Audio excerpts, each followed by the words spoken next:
école 1 de Bokhol ñoo fas yéene jox sa benn programme ñuy final général maire bi di am fii ci école 1 de Bokhol ren nag nekk deuxième édition ñu tuddee ko Moustapha Gueye di président union ñu leen fiyee Moustapha accès ak délégation bu mag di leen teraanga yi ci indi léegi nag programme bi tey ñu ngi yemoo ko alxamis le 9 avril le 9 juin 2022 ñun ñu ngi yemoo tey le 9 juin 2022 fii ci école 1 de Bokhol gis ngeen mobilisation bi ñu def ñu ko def nañ pour taxawu jàppale Moustapha Gueye jigéen teraanga yëpp moo ci indi gisee fii accès ànd forte délégation jigéen ñi ci kaw dañ leen dox ñu ci topp.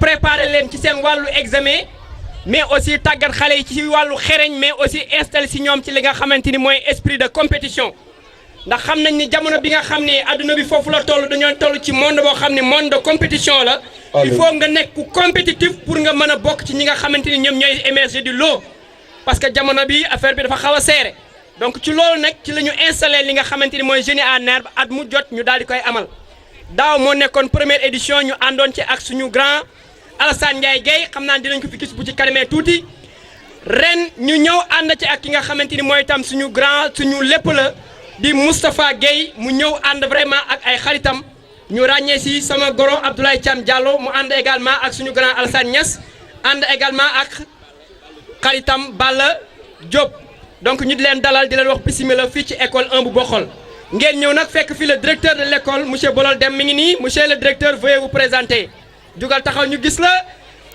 voilà ngeen tàccul mu baax a baax monsieur Bolol Dem le directeur de l' école 1 de Bokhol merci.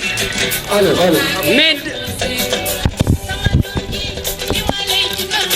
xamante ni mooy le président du CGE de Bokhol Papa Salif Sarr koo xamante ni engagement am volonté am détermination am ci li nga xamante ni moom mooy li yëkkati Bokhol kenn mënu koo natable suba su xëyee dana xëy si école bu fi xëy siwul balaa muy tëdd bu guddee dana fi yegg si mu feggoo également ak ki nga xamante ni mooy le président de l'APE association des parents d'élèves Moussa Diop moom itam vraiment ba mu jàppee ba léegi bàyyiwul waaye nag yaa ngi ñëw fekk fi équipe pédagogique gu école Bokhol 1 yëpp donc ñoom ñëpp ñu takku taxaw lii nga xamante ni moom moo nekk nii njëlbeen nga ñoom la woon ba léegi bàyyiwuñu waaye également suñu chef de village monsieur Abdou Khadre Mbodj moom fu ñu ko woo mu ñëw daal di ñu koy waxee ñooruwul dara compul dara donc ñëw na toog xale yi chef de village mi ngi nii toog ngeen tàcc ko bu baax a baax a baax a baax waaw ñu ànd ci également ak suñu sage femme ba nga xamante ni vraiment macha allah mbëgge Khady Mbodj mi ngi nii toog saa yu ñu ko woowee mu ñëw kon xale yi defe naa ku lim da ngay juum ñoo ngi ciy xaar également yeneen jàngalekat yi nga xam ne ñoo nekk ci yeneen école yëpp te nekk fi ci biir Bokhol di ci xaar également ñi nga xamante ni ñooy seen yaay yi bu soobee yàlla ñu commencé li nga xamante ni moom mooy programme bi gañ nga jege si waa Sukaabe jàngu ñoom itam ñu ngi ne la taxaw donc nga jege sil jàll sil nii voilà donc dañuy may suñu xale yi ñu def tuuti cosaan bu ko defee ñëw dugg ci li nga xam ne mooy épellement bi.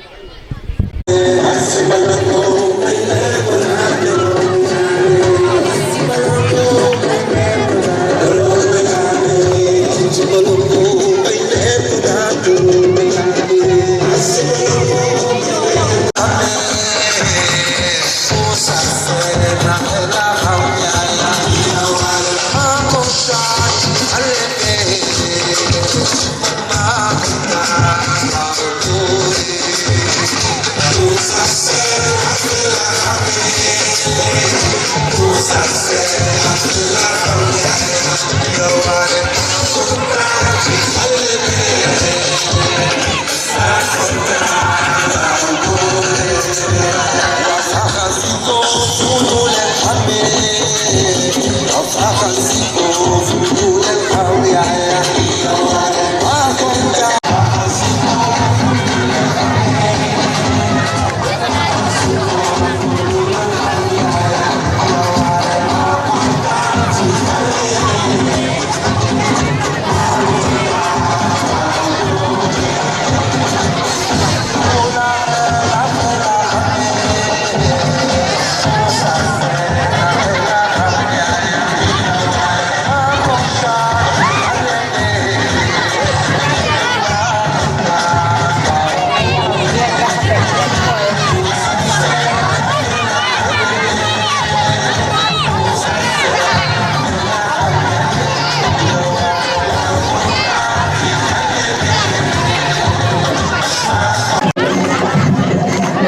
Merci Didier.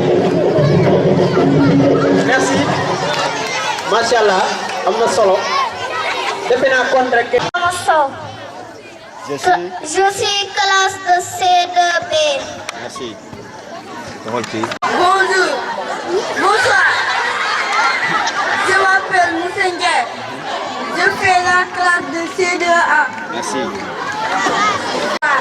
Je m'appelle Mariama Dia. Je suis fait en classe de C2A. Ouais. Je m'appelle Rokhaya Diop. Je fais la classe de C2B. Merci. Merci beaucoup. G A R D I E N. M A I S O N. Très bien. Terre. On nous appelle Terre. La terre s'écrit T E 2 R E. Très bien, madame. A R B E.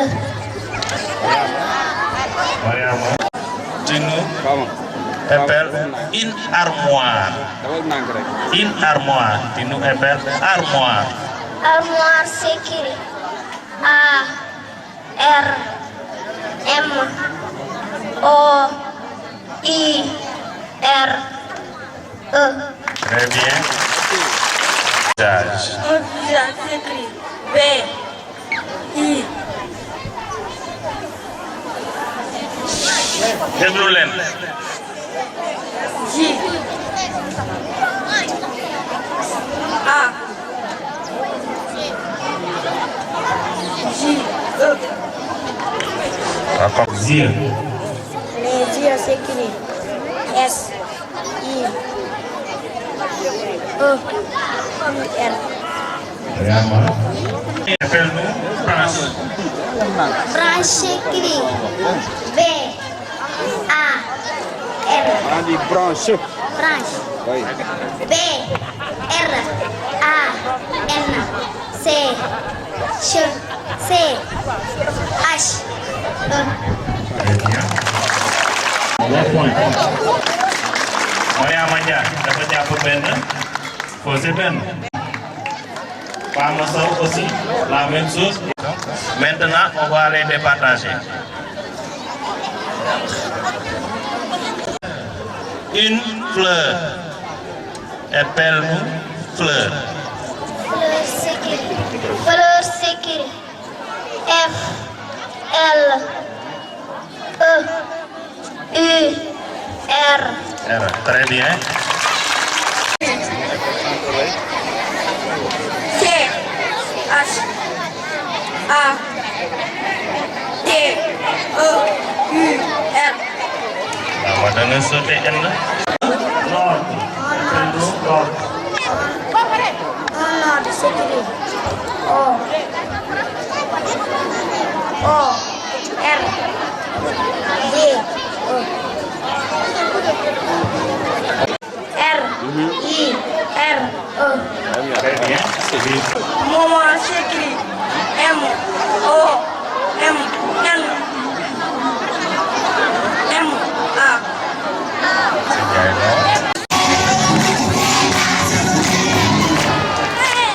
Merci. Voilà donc ñu jàll ci génie en herbe bi donc les équipes de génie en herbe donc. waaye rek di wax ni xale yi nga xam ne ñoo war a jouer génie en herbe boo leen gisee ñu ngi sol ay t-shirt yu rafet dafa am ñaar ñoo xam ne ay jàngalekat lañu bokk ci ñun dëkk bi yàlla def ñoom ñooy ay conseillers nekk fële ca mairie ba nekkal ko ñi nga xamante ni ñooy jàngalekat yi di monsieur Mbaye Ndiaye ak Abdoulaye Djigo ñoom ñoo ñu ko may ngeen tàcc ñu leen bu baax a baax a baax a baax.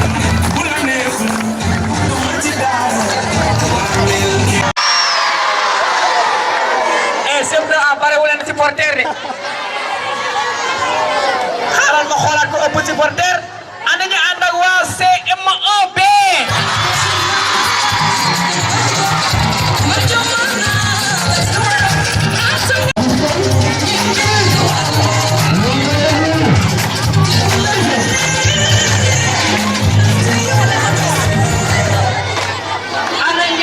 Alors, Je me nomme Fatou Bintou Gaye.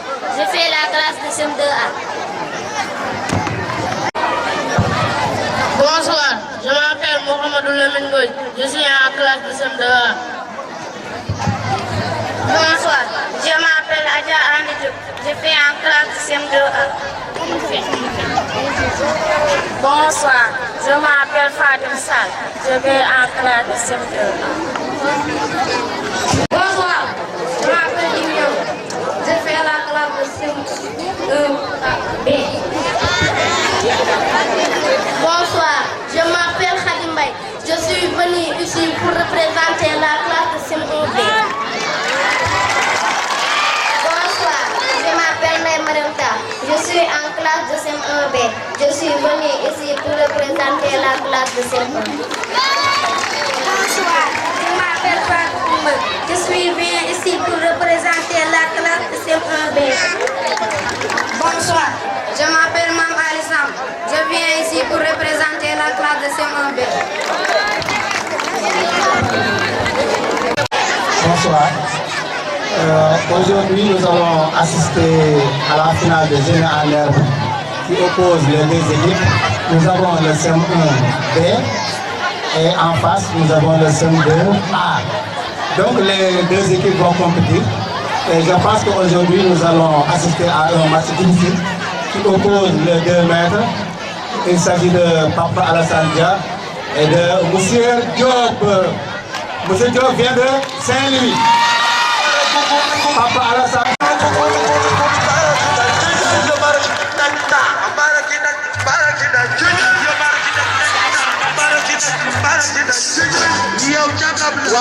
Papa en action. Papa en action.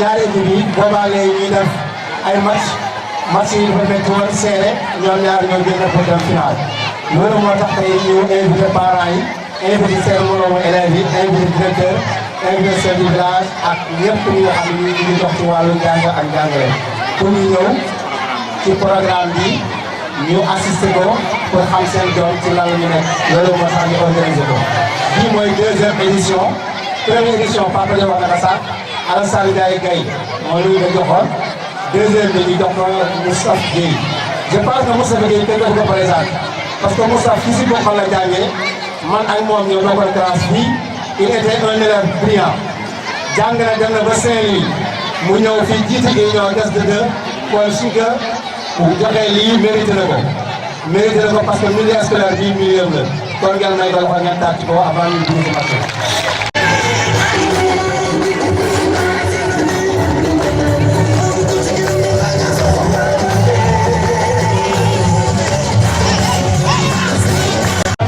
On va commencer le match. On va commencer par le CM2A. Équipe A. Donc vous écoutez, on va passer directement aux questions. Donc langue et communication. CM2A. Vous écoutez. Conjuguer le verbe offrir au passé composé à la 2e personne du pluriel. Nous avons ouvert. Nous avons ouvert. Réponse juste, vous avez dit du pluriel. Conjuguer le verbe ouvrir au passé composé à la 1re personne du pluriel. Nous avons ouvert. Nous avons ouvert. Réponse juste, vous avez dit. Équipe A. Cet ouvrier est courageux. Cet ouvrier est courageux. Donne la nature de cet ouvrier. Adjectif démonstratif, réponse juste, vous avez tiré. Toujours la phrase, cet ouvrier est courageux. Donne la nature de courageux. Cet ouvrier est courageux. Donne la nature. Adjectif qualificatif. Adjectif qualificatif, réponse juste, vous avez dit. Parle. Équipe A, il lui parle. Donne la nature et la fonction de lui. Lui, c'est pronom personnel. QCOI. Réponse juste, lui. Il les regarde. Il les regarde. Donne la nature et la fonction de les. Les pronoms personnels compléments de texte, vous avez 10 points. A. Quel nom peut-on former à partir du verbe espérer? Le verbe espérer. Quel nom peut-on former avec le verbe espérer? Espoir. Espoir ou bien espérance. Réponse juste, vous avez 10 points. Quel nom peut-on former avec l'adjectif recevable? Quel verbe peut-on former avec l'adjectif recevable? Le verbe recevoir, vous avez 10 points. Les fruits que Abdou a achetés sont pourris. Les fruits que Abdou a achetés sont pourris. Quelle est la terminaison de acheter? Les fruits que Abdou a achetés sont pourris. Équipe A. Acheter et absent du E. Absent du S. Absent du S. Réponse juste, vous avez. Les fruits sont pourris.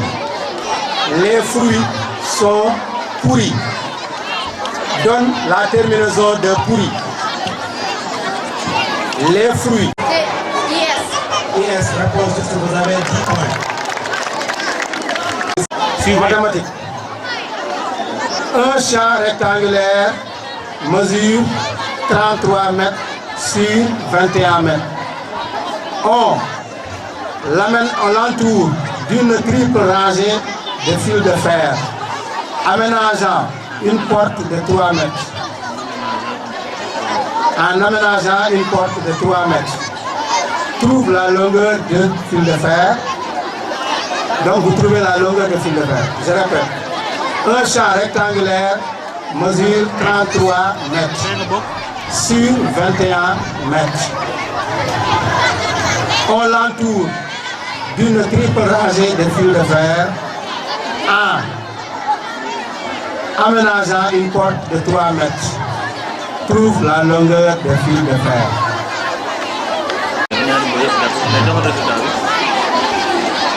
Ici nous avons la longueur. On calcule le périmètre d'abord. Le périmètre du rectangle est la longueur plus largeur fois 2. Ça fait 108 mètres. Et on aménage une porte de 3 mètres. Il faut enlever les 3 mètres. 108 moins 3. Ça reste 105 mètres. Maintenant, triple rangée, ça veut dire 3 fois. On multiplie 105 par 3, ça fait 315. Maintenant, pour les départager, toutes les deux équipes ont trouvé. Chaque équipe a 10 points. Équipe A, mon père a 50 ans. En 2015. En quelle année est-il né? Mon père a 50 ans. En 2015. Équipe A. En 1962. En 1962. C'est en 1960. Mon frère est né en 2002. Quel âge a-t-il en 2022?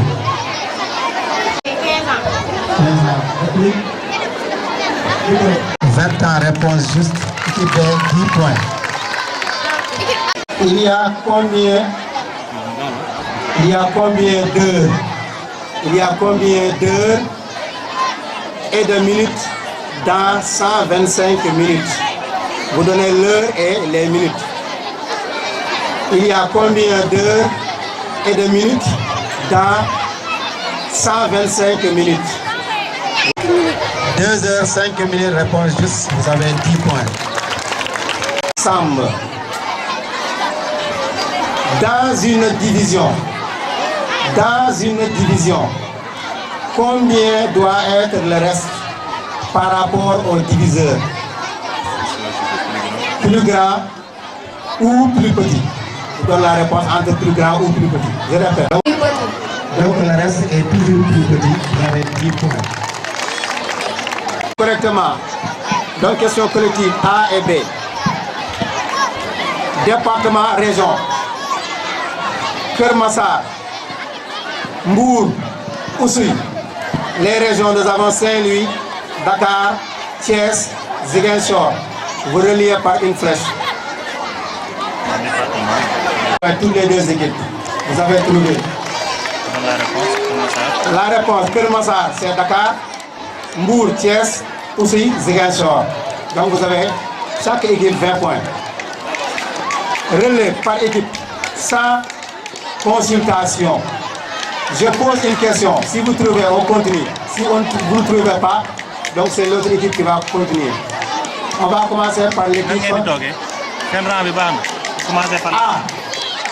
Je commence par Fat Bintou Gaye. Équipe A. Possible. Hey, relais là. Combien de relais? Allez-y. Maladie endémique due à une bactérie appelée bilharzie. Vous donnez le nom de la maladie. Réponse. C'est la bilharziose. C'est la bilharziose. Réponse juste, vous avez. Allez, tu prends le micro. Vous écoutez. Quel est l'instrument qui sert à indiquer la direction du vent? L'instrument qui sert à indiquer la direction du vent. C'est le baromètre. C'est Le baromètre. réponse fausse, c'est la girouette. Endémique due à l'anophèle femelle. Tu donnes le nom de la maladie.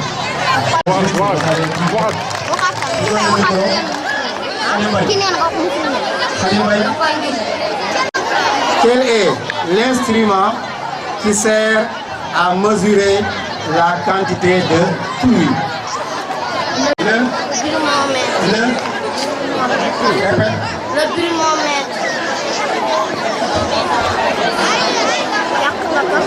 buromètre. Le buromètre.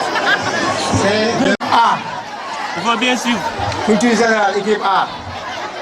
En quelle année? On est en consultation. Sans consultation. En quelle année le président a été élu pour son deuxième mandat? Pour son deuxième mandat. Allez-y, Mohamed. En 2019. En 2019, réponse juste, vous avez. Vous écoutez. En quelle année le président de la République Macky Sall a été élu pour la première fois? 2012. En 2012, réponse juste, vous avez 10 points. Coupe du monde 2022. Le Sénégal fait partie de quelle poule? Coupe du monde 2002. 2022. Coupe du monde 2022. Coupe du monde 2022. Le Sénégal fait partie de quelle poule? Poule A. Poule A, réponse juste, vous avez 10 points. Équipe B, vous écoutez. Micro. Équipe B.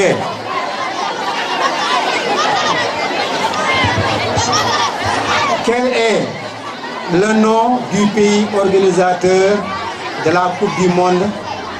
Vous donnez le nom du pays. Qatar. Qatar.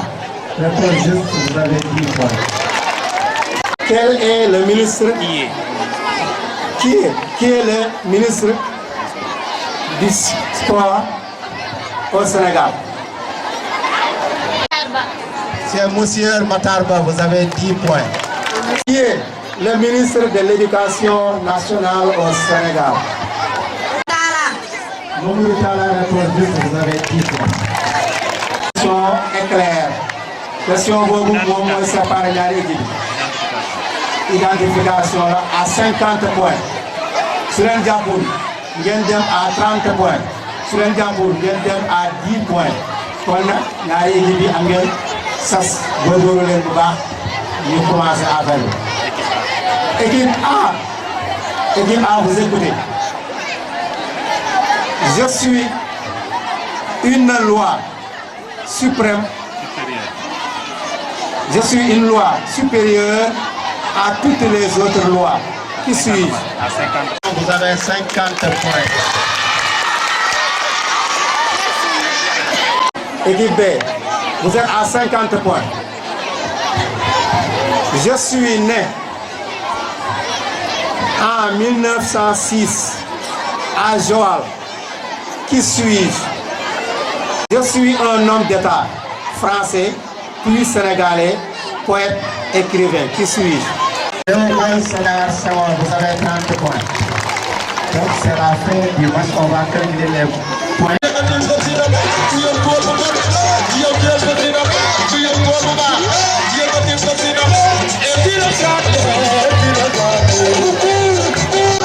L'assistance, merci tout le monde. Nous avons assisté à une belle finale et à l'issue de la finale, les résultats obtenus sont les suivants. L'équipe A a totalisé un nombre de points de 190 points. Vous pouvez applaudir. 190 points. Équipe A, 190 points. Équipe B a totalisé 160 points. Équipe B, 160. Soit une différence de 30 points. Je pense que le match a été bien discuté. Et vraiment, les deux équipes n'ont pas démérité. Il faut féliciter l'équipe A et encourager l'équipe B. Je pense que vraiment, ils ont su s'adapter. C'est le 1 CM2 et 1 CM1. Je pense que c'est un peu logique. Mais je pense que vraiment la finale a été belle. Et vraiment, nous félicitons toutes les équipes. Merci tout le monde.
mu nekk borom kër yi di siis boobu léegi maa ngi dox ci naaj bu tàng bi gisuma mbokk bu xarit bu papa yaay du maam di jënd sama fi maa ngi yaakaar ci sama kër suñu sëriñ jàngal lu ma dafay juma rek moom lu mu bëgg sa jour ma ngay indil lu mu lekk jël naa division fàkk naa léegi dem naa su noonu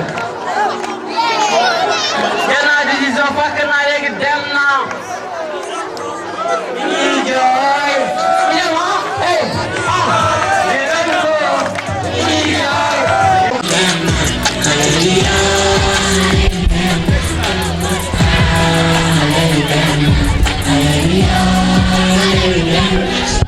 Machallah way bi ni may def dañuy jàll ci allocution yi. asalaamaaleykum waa Bokhol ñoo ngi leen di nuyu bu baax a baax di ne également alhamdulilahi rabbil alamin gannaaw bu ñu yàlla may également ñu fekkee ren gi daaw defoon nañu édition bu mel nii ren également yàlla may ñu ba ñu fekkee également beneen deuxième édition bi ñu koy santé suñu borom bu baax a baax di sant également suñu waajur gannaaw loolu donc ñoo ngi nuyu waa Bokhol yëpp tey kontaan si également si ndaje bi surtout ma bu fekkee ni école moo xewlee yu mel nii Bokhol yëpp ñëw donc teewee ñu jot a ñëw donc teeweel ñi nga xam ni moom xëy na amuñu woon jot ñëw wala ngant jàpp leen donc si loolu également vraiment ñoo ngi leen di sant di leen gërëm di jiitool également nuyoo bi kon que dëkk bi buntu lañ koy duggee ñoo ngi koy nuyu également le chef de village di ko nuyu bu baax a baax di rafetlu également disponibilité ma chaque fois buñ ko wooyee di nuyu également monsieur le maire di nuyu également tous les délégués de quartier di nuyu également tous les notables vraiment de Bokhol beneen bi également di gërëm di sant suñu parrain bi tey mu nekk Moustapha Guèye comme ni ngeen ko waxee ni ñoo ngi koy jaajëfal bu baax a baax di kontaan si moom comme Pape Dianou mu waxee nii donc doomaanu dëkk bi la donc si école yi la jàngee yàlla def ni tey également mu def loxam si final génie en herbe bi tey xam ne moom moo ñu dajale fii donc ci loolu ñu kontaan si lool surtout si diir bu gàtt mu réagir réaction bu mel nii donc tey gii bu ñu toogee di wax génie en herbe ba final mu yànjee nii donc gannaaw yàlla ak yenante bi donc moom la donc dañ koy sant di ko gërëm di ko ñaanal yàlla li mu mën ren gi yàlla may ko mu mën lu ko raw déwén ak déwén lu si topp donc di nuyu également ñëpp ñi nga xam ne jàpp nañ si bés bi nag di nuyu également les présidents des CGE ñi nga xam ne moom moo fi nekk di nuyu également le président de l'APE à travers ça nous saluons tous les parents d'élèves ñëpp ñoo ngi leen di nuyu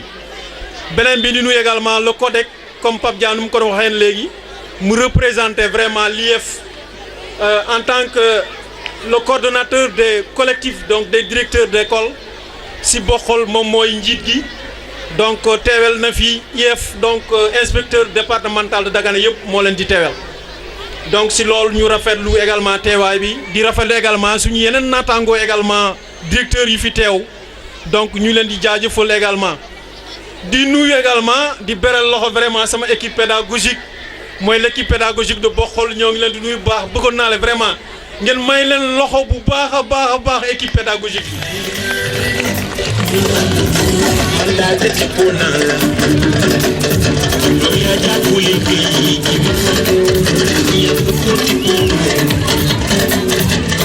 donc loolu mënuma si jàll Pape Diall ne woon naa gàttal waaye mënuma gàttal ndaxte génie en herbe bi bu fi amee rek si école bi comme ni ma ko waxoon léegi gannaaw yàlla ak yenent bi équipe pédagogie bi ñoom ñoo ko nas ñoom ñoo ko xalaat ñoom ñoo ko jëf ñoom ñoo ko exécuté ba final bi daanaka man lu ma si fekkee tuuti la damay ñëw rek xool génnaat ndaxte xam naa ni génie en herbe bi épreuve de génie en herbe bi c'est entre de main sûre si loxo yi nga xam ne moom set la man bu ma fi nekkul sax doo santi ni sax new ma fi ndax équipe pédagogique bi seen taxawaay seen jàmbarte nii laa leen fekkee te may la ñaan également may ñaan yàlla également temps yi nga xam ne ñoo ngi fi def si école bi yàlla may leen doole bi kattan bi yéene bi engagement bi ñuy doxal école bi pour le grand bonheur de la population de Bokhol pour le grand bonheur également de la jeunesse de Bokhol ndaxte Pape Dia moo ngi ko doon rappelé léegi ñoom Djibi Dia ñoo ngi fi nekk plus de 18 ans ñuy yore CM2 18 ans année après année ñuy def ay résultats lu si mel donc ñeneen ñi ñëpp mën nañ ma seere Kodeke la grand Mbaye Ndiaye il est là en tant que conseiller au niveau de la mairie de Bokhol ak ñeneen donc ñu def si ay jéegu yu doy waar donc yu am solo yu tax également tey au niveau de collège de Bokhol donc école bi moo nourrir collège maanaam moo tax collège bi am ndaxte par rapport ak résultats yu mu doon am ba yeneen école yu ñëw waa EFA waa Bokhol 2 également ñu ñëw di gën a dooleel donc collège ren gi je pense que depuis daaw alhamdulilah rabil alamin donc am nañu lycée donc ñu ñaan yàlla yëpp yàlla def si donc ñu am ay résultats yoo xam ne moom donc résultats yoo xam ne moom ay mucc ayib la donc si loolu xëy na loolu laay jeexal di kontaan rek vraiment si population bi di kontaan si xale yi di féliciter également équipe yi nga xam ne moom ñoo doon jongante jeunes yi en herbe bi donc y a pas de vaincu y a pas de vainqueur donc c'est toute l'école de Bokhol ñoo gagné école Bokhol yëpp ñoo gagné ndaxte jongante yi dañoo amoon solo dafa doon tax xale yi mën di tàggat seen bopp di mën di également aller à l'épreuve parce que lii jàng la par rapport à ces jeux les élèves apprennent énormément dañ si jàng lu bëri donc mais mu boole si xëy na ñeme nit ñi ñeme public bi ñeme jël micro répondre questions yi trouver ko c'est important donc loolu ñoo ngi si sant yàlla di gërëm également yàlla may ñu ay épreuves ay échéances yi ñëw également ñu gën a dooleel loolu d'une envergure donc départementale pourquoi pas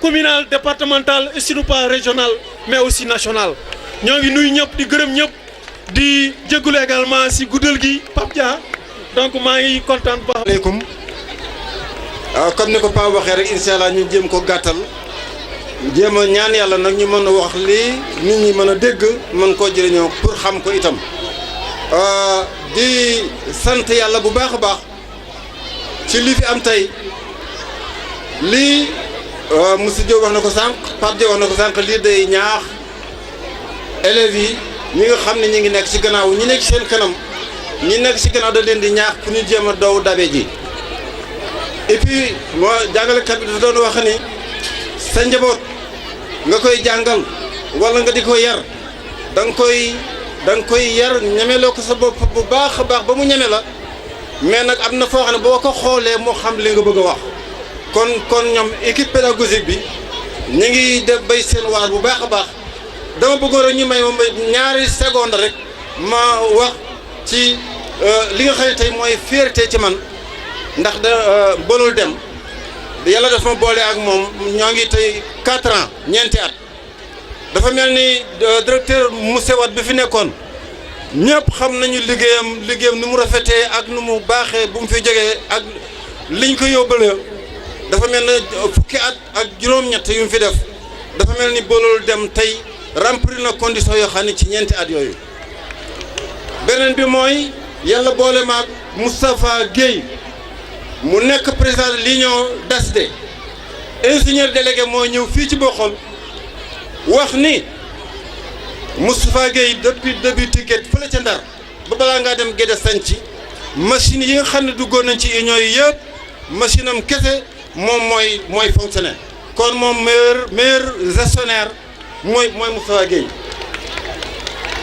yàlla boole ñu ma nekk responsable de aménagement ci union ànd ak responsable de l'exploitation di Djibi Ndiaye dafa am téq-téq moo tax waxoon naa ko pour mu ñëw dafa am téq-téq ñu ànd ak moom ci ànd bu rafet Bokhol yëpp naw ko département bi yëpp naw ko région bi yëpp naw ko kooku mooy Moustapha Guèye ngeen baal ma wasalaamaaleykum wa rahmatullah. comme niñ ko waxee rek ñi ngi jël kàddu ci suñu tour en tant que directeur en tant que it ku jiite collectif des directeurs d'école yi nekk ci commune bu Bokhol di fi teewal ni nga ko waxee inspecteur chargé de district ak inspecteur IF ak IA ak ni nga ko waxee le ministre de l'éducation et son excellence monsieur le président Dia kaddu yi du gudd kaddu ngërëm dong lay doon ndax vraiment école 1 bi lii nga xamee ni moom la ñu sos depuis daaw dafay fekk si rek lu bare loo xamee ni maîtres yi mës nañ koo am ci ay taxawaay ci at yi nga xamee ni moo fi weesu génération d'enseignants bu nekk jaar na fi man mii di wax fii laa tàmbalee ci biir école bi c'était en 98 nekk naa fi def naa fi fukki at ak juróom ci biir école bi kon nag xam naa bu baax dévouement équipe pédagogique yi fi jaar yëpp leadership bi nga xamee ni également moom la directeur yi am rawatina comme ni ko kii waxee doyen Watt biñ fi nekkaloon mais mieux cette année vraiment année yi ak le directeur monsieur Deme ñu koy gërëm di ko féliciter bu baax di féliciter Deme toute l'équipe pédagogique ci initiative bi nga xamee ni moom la ñu def beneen ngërëmaate bi c'est à l'endroit du parrain defe naa ni école bi aussi monsieur Guèye Tafa école soxla na lii parce que école yi c'est l'école de la communauté nit ñi ñoo war a jël ñoom it ku ci nekk ca la nga xamee ni moom nga tollool ñëw jàppale ko sa école pour école ba jëm ci kanam te loolu defe naa bari na sax ci école yoo koy def man école 2 laa ne mais chaque année lépp lu war ci taxawaay ci jàppandal saa yu ñu la sollicité yaa ngi ci kon nag dañ lay féliciter bu baax également monsieur Guèye di ñaan yàlla na la yàlla defal yow it ay promotion yokk xéewal yi beneen bi may daanalee rek c'est vraiment féliciter les élèves Dia wax ni leen wax dëgg yàlla c'est très bien li ñu fi gis wan na ni la bonne graine est semée et que inchallah ça va nous valoir d'ici quelques années également des motifs de satisfaction ça moom nous n'en disconvenons pas kon xale yi loolu lañ leen di ñaanal di leen wax ni nag composition yi dina ñëw semaine prochaine la kon nag na ñoom ñëpp ñu góorgóorlu pour que ñu finir année bi en beauté jërëjëf Gaye Dia. waa asalaamaaleykum mbokk yi maa ngi leen nuyu yéen ñëpp seen tur ak seen sant di kontaan ci xew-xew bi di dool di gërëm enseignants yu fi nekk yi mais tamit di ñaax sunuy doom yu fi nekk yi di kontaan tamit ci ñi ma gunge ci mbir mi ku ci mel na Balla Diop muy sama xarit jógee ba Saint-Louis ñëw bu ñu ko waxee mu ne ma damay déplacé wu ñëw fekk ci la Ablaye Thiam Diallo Ali Niass di leen sant di leen gërëm di leen wax ni école bi danga fiy jaar yaakaar naa lépp lu fi deful rek dama koo mënul fii laa defee sama primaire ba jógee fi dem Saint-Louis continuer sama jàng kon yaakaar naa lépp lu fi deful rek kon dama koo mënul kon dama leen di sant di leen gërëm ci yéeg-yéeg bi ngeen am ba indil ma ko di ñaax samay doom ne leen ngeen góorgóorlu ngeen dolli jàng ngeen dollu góorgóorlu lii ngeen am nun démb amuñu ko woon lii ngeen di def di compétir au moins ku nekk di jëm génne dara nun loolu buñ ko amoon yaakaar naa daanu gën a mën a sori fii kon duñ leen di ñaax ngeen dolli ngeen góorgóorlu si jàng ngeen toll ngeen matal seen jàng jàppale seen i waajur ëllëg loolu leen di ñaan mais di sant di gërëm tamit enseignants yu fi nekk yi seen i njaboot noo fi nekk xam nun lépp nu mu demee yëg nun Sénégal nu mu tëradee grève yi am ak néew di ngeen def seen sacrifice rien que pour jàngal seen i doom ak seen i jarbaat ak ñeneen ñeen kon du leen di sant di leen gërëm mais tamit di beral ngërëm sama xarit bi jógee Saint-Louis mu ngi may wax léegi nii équipe bu gagné bi bu ngeen defee tirage ñoom seen biir képp ku si génn dana la accompagner sa 6e ba ngay dem 3e lépp lu fi nekk moom moo koy jël bu ngeen defee tirage équipe bu gagné bi képp ku si génn moom dañ ko jël en charge accompagner la sa 6e ba bi ngay dem 3e dama koy ñaanal bu baax a baax a baax parce que kii mënuma koo fay sama lépp la lakos yi ngeen di gis keroog bi nga ko waxee daf ne ma tafa loolu sama bisu bopp la kon bu boobaa tamit damay déplacer Saint-Louis ñëw